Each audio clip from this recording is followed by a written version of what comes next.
रोहतास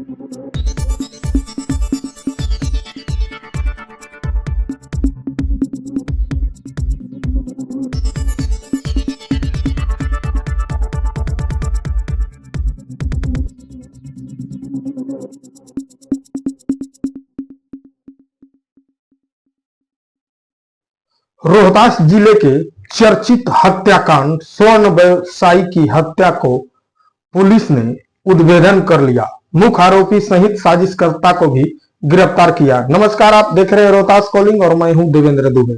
खबर रोहतास जिले से है, जहां पुलिस की बड़ी सफलता हाथ लगी है। 3 महीने के ब्लाइंड हत्याकांड का उद्भेदन रोहतास पुलिस ने कर लिया। मुख्य आरोपी सहित साजिशकर्ता और 5 अपराधियों को पुलिस ने गिरफ्तार किया। इसकी पुष्टि रोहतास एसपी रोशन कुमार ने प्रेस कॉन्फ्रेंस करके दी। एसपी ने बताया कि 22 अगस्त को स्वर्ण व्यवसायी सूरज की हत्या बड्डी मोड़ के पास अपाची मोटरसाइकिल सवार 3 अपराधियों ने गोली मारकर हत्या कर दी। ये घटना पुलिस के लिए एक चुनौती थी और पुलिस कड़ी दर कड़ी इसको जोड़ते हुए इसका उद्भेदन किया। एसपी ने बताया कि इसका कोई सुराग नहीं था और केस पूरी तरह से ब्लाइंड अवस्था में थी, फिर भी पुलिस की तत्परता और पुलिस की काबिलियत के बल पे इसको उद्भेदित कर लिया गया। एसपी ने बताया सूरज का हत्या का साजिशकर्ता जो है वो प्रदीप को कुमार सोनी बताया जाता है और सूरज और प्रदीप की व्यापारिक संबंध भी रहे हैं। दोनों के आभूषणों की दुकान अगल बगल रही है और दोनों एक दूसरे को बहुत दिन से जानते थे। इसी बीच सूरज अपने मेहनत के बल पे अपना बिजनेस और व्यापार बढ़ाने लगा, जिससे प्रदीप के बिजनेस में काफी घाटा होने लगा।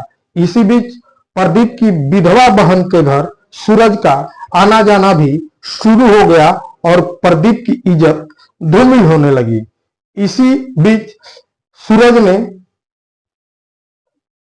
एक और अपना व्यापार कर लिया था, जिसके बाद प्रदीप को जलन सी होने लगी थी और प्रदीप यह देखकर उसने सूरज की हत्या की सुपारी अपराधियों को दी। मामला 1.5 लाख में डील हुआ और उसके बाद 5 अपराधियों ने मिलकर इस पूरी घटना को अंजाम दिया और 22 अगस्त को 3 अपराधियों ने सूरज की हत्या गोली मारकर कर दी। गिरफ्तार अपराधियों में सुरेश चौधरी, प्रदीप कुमार सोनी, असगर शाह और एक अपराधी सत्येंद्र चौधरी, जो कि कुदरा घटना में पुलिस ने उसको गिरफ्तार किया था और वो जेल में है और उसकी भी इसमें बड़ी भूमिका रही है। सारे अपराधियों का एक लंबा चौड़ा आपराधिक इतिहास रहा है। आप देखते रहिए रोहतास कॉलिंग, चैनल को सब्सक्राइब जरूर कीजिएगा।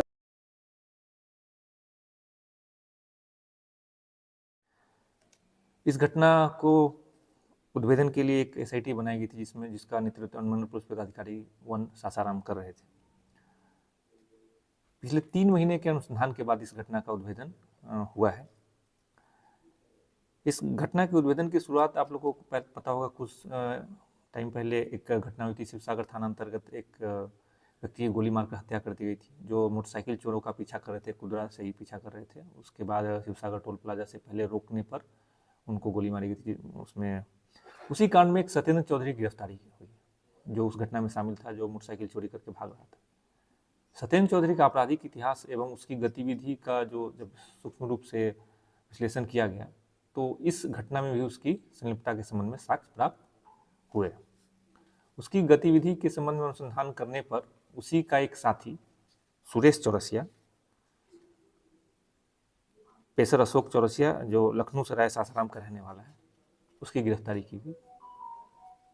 सत्येंद्र चौधरी से पूछताछ में स्पष्ट हो गया था कि सुरेश चौरसिया उसके साथ सभी अपराधों में शामिल रहा है, जिसमें इंद्रपुरी थाना का चोरी का कांड, मुफस्सिल थाना के कई कांडों में भी वो दोनों संलिप्त थे। सुरेश चौरसिया की गिरफ्तारी के बाद इस घटना की पूरी साजिश का खुलासा हुआ। साजिश में यह स्पष्ट हुआ कि सूरज की हत्या की साजिश प्रदीप कुमार सोनी जो पिता राजदेव सोनार जो दरिगांव के रहने वाले हैं, उनकी दुकान पे रची गई थी, जिनका दुकान वहीं के बाजार बड्डी के बाजार में है। इस घटना में सूरज कुमार की हत्या के लिए प्रदीप सोनी द्वारा सुरेश चौरसिया की गिरोह को 1.5 लाख रुपए दिए गए थे। घटना का कारण था कि जो सूरज था उसने कुछ 3 साल पहले ही अपना अलग व्यवसाय शुरू कर लिया था। इससे पहले इन्हीं के रिश्तेदार के साथ वो काम करता था। साथ काम करने के बाद अलग होकर उसने अपना व्यवसाय शुरू कर लिया। और प्रदीप सोनी की एक रिलेटिव है, महिला है, वो विधवा है, उसके घर भी इसका लगातार आना जाना था। तो इसमें घटना के पीछे 2 चीज़ें थी। एक तो उसका व्यक्तिगत संबंधों के कारण भी था और दूसरा एक व्यावसायिक प्रतिद्वंदिता भी थी, क्योंकि ये नया लड़का था और इसने मेहनत करके लोगों को घर घर जाकर सामान डिलीवर करता। इसकी वजह से कम समय में ही इसका जो व्यवसाय था वो ज़्यादा फलने फूलने लगा था। और इसमें व्यक्तिगत एंगल भी था कि इसके बहन के घर इसका आना जाना था, जो विधवा है, इसके लिए वो लोग मना किया था। और जो इनकी विधवा बहन है, उन्होंने अपने देवर को भी एक केस करके उनको जेल भेजा था। तो पूरा जो व्यक्तिगत एंगल इसमें इन्वॉल्व था। इसी एंगल की वजह से प्रदीप सोनी के दुकान में घटना से कुछ दिन पहले मीटिंग हुई, जिसमें सुरेश चौरसिया, एक और असगर है जो वहीं का रहने वाला है वो, और एक और अपराधी जिसका नाम अभी हम लोग खुलासा नहीं कर रहे हैं क्योंकि उसके विरुद्ध अनुसंधान जारी है, उसको गिरफ्तार करने का प्रयास जारी है। इन सब के द्वारा मीटिंग की गई, जिसमें असगर के द्वारा उसके मूवमेंट, उसकी जो गतिविधि है उस संबंध में इनको सूचना देने की बात स्पष्ट हुई। और घटना के दिन जब सूरज अपने एक दोस्त के साथ अपने दुकान से निकला, उस समय से उसका पीछा किया जा रहा था। उसके पीछे एक और उसका दोस्त भी था। पीछा करने के दौरान इन्होंने देखा कि एक घटनास्थल से कुछ दूर पहले उसका दोस्त गाड़ी से उतर गया। उसके बाद सूरज अकेला हो गया। उसके बाद नहर के पास उसको पैर से मार के उसकी मोटरसाइकिल गिरा के, उसके बाद इन 3 लोगों ने उसके साथ पहले मारपीट की, उसका जो सोना था उसके बाद छीनने की कोशिश, उसके बाद उसको उसी मारपीट और छीन छोड़ के क्रम में उसको गोली मार के वहाँ से फरार हो गए। फरार होने के बाद इन्होंने जो सोना उसे लूटा था वो भी वापस प्रदीप सोनी को ही 1,23,000 में बेचा, जिसको इसने गलाकर आगे उसका निस्तारित उसको कर दिया। अभी तक के अनुसंधान में इस पूरे घटना में 5 लोगों की संलिप्तता स्पष्ट हो गई, जिसमें से 4 लोग गिरफ्तार हो चुके हैं। सुरेश चौरसिया, प्रदीप कुमार सोनी, असगर शाह और सत्येंद्र कुमार चौधरी। सत्येंद्र कुमार चौधरी पहले ही कुदरा के कांड में जेल जा चुका है। और इस घटना में जो मोटरसाइकिल इस्तेमाल की गई थी वो पहले ही बरामद की जा चुकी है जब सत्येंद्र चौधरी गिरफ्तार हुआ था तब। और दूसरा एक स्कूटी जिससे उसका पीछा किया जा रहा था, वो भी इस घटना से पहले ही एक शराब के कांड में कैमूर जिले में ही उसके जब्त होने की बात सामने आ रही है, जिसका हम लोग सत्यापन कर रहे हैं। इस घटना के जो प्रमुख सूत्रधार थे, उसके अतिरिक्त जो लोग भी इसमें शामिल थे, इन सब का लंबा आपराधिक इतिहास रहा है, जिसमें से सुरेश चौरसिया के ऊपर 14 से ज़्यादा कांड दर्ज हैं, जिसमें चोरी, लूट, डकैती, आर्म्स एक्ट, हत्या का प्रयास के कांड दर्ज हैं। असगर जो है ये पहले से शराब के तस्करी में संलिप्त रहा है, जिसमें इसके ऊपर 2 कांड दर्ज हैं। सत्येंद्र चौधरी का भी लंबा आपराधिक इतिहास रहा है, जिसमें अभी तक इस पर 5 कांड दर्ज हैं। तो इस जो पूरा गिरोह है, इसमें सभी पेशेवर अपराधी शामिल थे और इन्होंने एक साजिश के तहत इस घटना को दूसरा रूप देने के लिए, ताकि ये घटना लूटपाट की प्रतीत हो, इसमें व्यक्तिगत एंगल जो दृष्टि था लगा के इसकी हत्या करवाई गई। और जिसके बाद एक साजिश के तहत इस घटना के बाद विधि व्यवस्था की समस्या भी उत्पन्न की गई, ताकि पुलिस को गुमराह किया जा सके कि ये लूट की घटना है, न कि जो व्यावसायिक प्रतिद्वंदिता और उसी के पड़ोसी दुकानदार इसमें शामिल है। इसलिए उस घटना के बाद विधि व्यवस्था की समस्या भी एक साजिश के तहत ही पैदा की गई थी, ताकि पुलिस को दिग्भ्रमित किया जा सके। लेकिन 3 महीने के गहन अनुसंधान एवं जो वैज्ञानिक साक्ष्य संकलन है, उसके आधार पर इस घटना का उद्भेदन किया गया और पूरी टीम द्वारा, जो अनुमंडल पुलिस पदाधिकारी सासाराम 1 के नेतृत्व में काम कर रही थी, थाना की बड्डी जो रोहतास जिले की DIU टीम है, उनके द्वारा गहन अनुसंधान करके इस पूरे घटना का उद्भेदन किया गया है। इसमें जो मुख्य शूटर अभी फरार है, उसकी गिरफ्तारी के बाद हथियार के संबंध में जानकारी प्राप्त हुआ है कि हथियार किसने उसको दिया था।